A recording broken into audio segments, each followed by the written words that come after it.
We are farmers.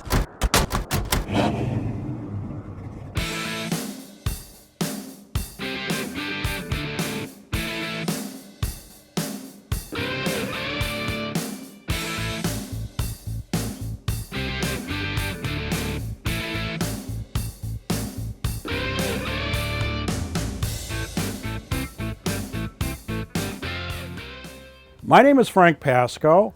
I retired from Chrysler 10 years ago, and I started my career at Chrysler back in the early 70s. I moved over to American Motors and spent my last 11 years, the last 11 years of American Motors' existence in the styling studios. I was a clay sculptor in the exterior studios at Chrysler and American Motors, and I finished my career at Chrysler. I was in charge of all of the day-to-day numerical controlled milling activities.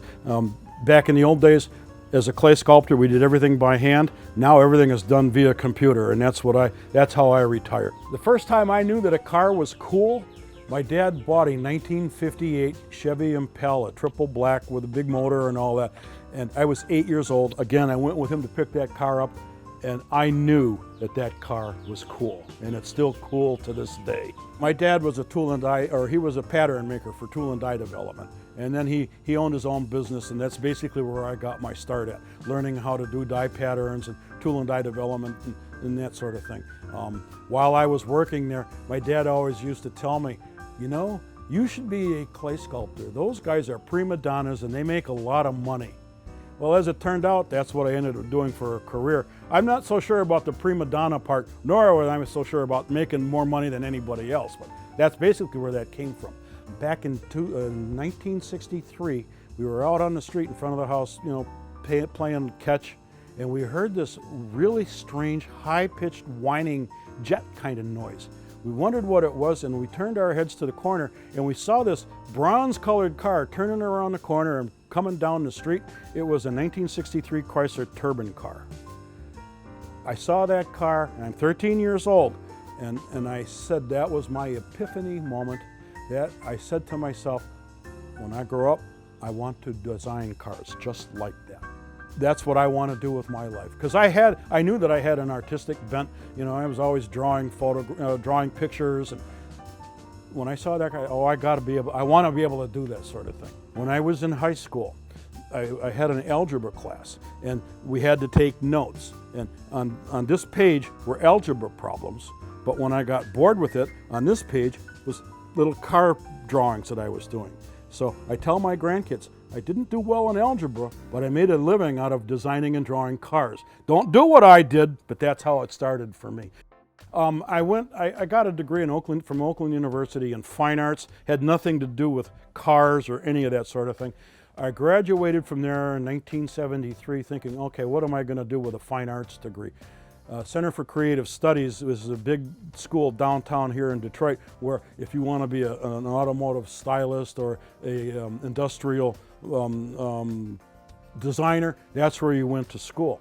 So I thought, well, I have all my college degree behind me. Maybe I'll go there, pick up the classes I need to become a car stylist, and go from there. And so I applied to the school. I was accepted. And then there was an ad in the newspaper from Chrysler looking for clay sculptors. And so my thought was, I've never been to a clay studio. I don't know anything about that, but I'm just going to go along with it, and maybe I can get my foot in the door just to see if it's really what I want to do. Well, I ended up taking the job. And then I forgot all about going to school because I figured Chrysler's paying me to learn this stuff instead of me paying somebody else for them to teach me. So that's where it all started. In order to get hired back in those days, you had to build a clay model, and you had to take it there and put it on a desk, and then you either got this or you got that. So I didn't have any knowledge or experience about clay modeling. So what I did, I was working at my dad's shop, and then during the lunch hour and after or before work, I would go and work on a little scale model. I figured out how to make the scale model, but I didn't have any clay tools. I didn't even know what clay tools were. And I used the clay that my dad had at his shop, which was a clay that was soft, and modeling clay in the auto companies, when you're done with it, it's hard as a brick. And when you start with it, it's hard as a brick, and you have to you put it in the machine and it makes the clay soft and pliable. As you work it, it hardens up, and when you're done, it's rock hard. Well, when I did this clay model project in order to get the job, I used the clay that my dad had, and it was soft. It came in like sticks like butter, and I didn't know. So I went there, and they asked me, well, where did you get that clay? And I told them, I said, my dad had a shop, and he's got all this clay around. They use it for when they do die models, for putting in fillets and whatnot. And they said, well, that's not the kind of clay we use around here. I said, I didn't know. And then they asked me how I did the car.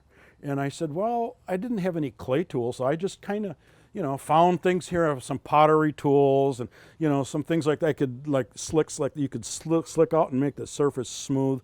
And I guess they made me take it back, and they wanted me to redo some things the way they wanted it to see if I could do that. And so I brought it back the second time, and they looked at it, and I did get the job. Designer, he has a rendering, there's a tape drawing, and I'm assigned, at those days you were being a brand new in the field clay modeler. They didn't give you a whole lot of freedom. You kind of had to, advance through different stages to get to where they would just let you go hog wild. But so I was assigned to a specific area on a car, like do this headlight or do that bumper and that sort of thing. So yeah, the designer was there, and you followed his verbal instructions, you followed the drawings that he did. There'd be a little easel there with the rendering on it. And so I worked hand in hand with him. You also had to work hand in hand with the studio engineer guys, because they were the fellows that had like where all the hard points were, and you can't violate this because you'll hit this interior, interior part. So you worked with the studio guys, you worked with the stylist guys, and so that's basically what it was. I started my job at American Motors. I was working in a small car exterior studio, and as you know, American Motors and Renault kind of got together, and so the studio that I was involved with, we were taking the Renault cars and making them Americanized.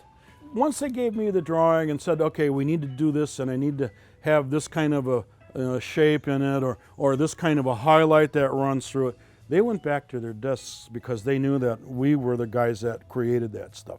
And then they would come back and they would, either tell us to massage it here, or he would take his tape line and raise it or lower it an eighth of a millimeter and expect us to, follow that. But so there wasn't really, it wasn't like they were the boss and we were the, underlings. They respected what we could do as well as we respected what they did too. To make an automobile, there's a process.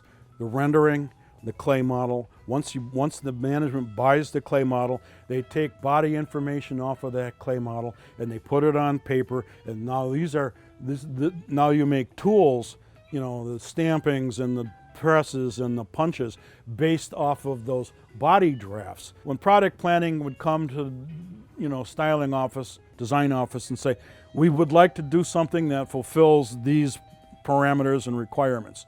So then they would come up, the designers would all go off, and everybody would make a rendering or a drawing, and then they would put them on a board, and I loved it. It was just like grade school. They would come by and put a red star on this one, a gold star on that one, a blue star on that one, and I think it was the red stars that always would advance to the next round. So they'd have a whole board full of renderings, and they would bring them down to maybe a half a dozen or a whole bunch smaller. And then from there, they would do 3/8 scale clay models. Sometimes the models were split in half so you could have side A and side B. And so there could be 3 or 4 of those, depending on how big the project is, how many people there was to staff it. And then after they did the 3/8 models, then they would have another design bake-off, they would call it, and the management would come through and they would pick the models that they kind of liked. So now you might be down to 2, 3-scale models, and then from there they would build a full-size model, or maybe 2 full-size models. And again, some of those might be side A and side B. Eventually it all worked down to where there was one model that everybody agreed with, everybody liked the surface development and the way it looked and all of that. So that's basically the process. So I would say, though, if you started a full-size clay model and nobody messed with you, you could do it with a crew of 4 or 5 guys in maybe a month. Little 3/8 scale models, 3 weeks maybe. A lot of times when we started on this date and the finish date was supposed to be here, and we were still clay modeling it as it was going down the hallway to the showroom. When American Motors merged with Renault, European craftsmen, they had a different way of doing things. I remember we got this big crate that came into the design area. We opened up the crate, and inside the crate was a Renault Fuego, if you remember that car. Well, this Renault Fuego full-size car was made out of plaster. You don't change plaster. It's very I mean, you have to be Michelangelo with an axe, right? So you don't change plaster. Clay, we could do whatever we wanted to it. AMC was a company that was only a small amount of employees, so everybody had to do a little bit of everything. I worked in the clay studios. I worked in the paint and fabrication shop from time to time if they needed a hand over there. When you go into the styling studios, every day is different. There's no turning the same nut and bolt for 10 years. You walk in there and it's a freer atmosphere. They want people to be creative, and so you could listen to whatever music as long as it didn't, upset the guy whose office was in the corner. And you always did different projects. So it was never I did only instrument panels, or I did only outside rear view mirrors, or I only did wheel covers. You always had something different to do. Once a month, there's a restaurant over in Rochester where I get together with all my retired Chrysler styling buddies, and there's always rehashing and telling old war stories. And so yes. And my AMC guys, we get together on a frequent basis. I have lunch with a couple of them twice a week, so yes. I'll preface this by saying I have a little car collection at home, and I tell people that my work history is in my garage. I have a '73 Dodge Charger. It's an unrestored survivor car. I started my career working in the B-body exterior studio at Chrysler. I moved over to American Motors and worked in the small car studio. Now, by the time I got there, they were pretty well done designing the Pacer, because I was there in '78. The Pacer lasted till '80. So there were some minor trim things going on, or maybe some interior things that they changed. But nevertheless, I worked in that studio and I worked on those cars, hence the Pacer that's out on the driveway. And if you remember a couple minutes ago when I was talking about the 11 Dodge Charger RT, very last project I worked on, now that's in my garage. The beauty of clay is that you can reuse it. So once they were finished with that project, you'd strip the clay off the model, you'd throw it back in the clay bin, and then you'd reuse it all over again. So clay models couldn't last because clay as a property is not very stable. This thing about renderings and saving them, to me, that's a very, very important thing. I'm glad people did that, because otherwise it's gone. The history of what we've done is in a dustbin somewhere. And I've always said, I wrote a paper about this. I think if you look at the history of automobile styling and the way they render things, it's just like if you look at classical art history. There is a certain evolution of the way art, like classical painting evolved throughout the centuries. It's the same thing with automobile styling from the 40s to today. So you can see a progression. It went from in the 40s and 50s. They were a lot of airbrushing and really fine, really tight controlled things. And you go into the 70s and everybody was using magic markers and like this. So you can see a progression. And for us to have lost that, to me, it's a sin, especially here in the Motor City. That stuff needs to be saved, and it needs to be, it needs to have exposure. I've been waiting for a moment like this forever. You have that beautiful museum, and what she and her husband are trying to do is exactly what that museum needs, because that is a history of what went on in this town. That what is going to go into that museum wing is what made that museum, what made southeastern Michigan what it is today. And it's important that it be celebrated, and it's important that it be remembered. So I think that I've been waiting for this to happen. I have a whole wing devoted to automotive art. Detroit deserves that. The very last project that I worked on is a 2011 Dodge Charger. I retired in 2008, and that was, back in those days, it was a 3-year lead time. And the very last project that I worked on, that 2008 Charger, it was Thanksgiving, 2008. They shut off all the lights in the studio. Everybody went home for Thanksgiving. And I walked upstairs into the studio, and I just walked around that clay model and looked at it for 10 minutes because I wanted to put it up here. That was my very last project. Now, I'm not the only one that worked on that project, but my guys, we milled that thing 1,000 times to make it right. So, and I love that vehicle. Matter of fact, there's one in my garage today.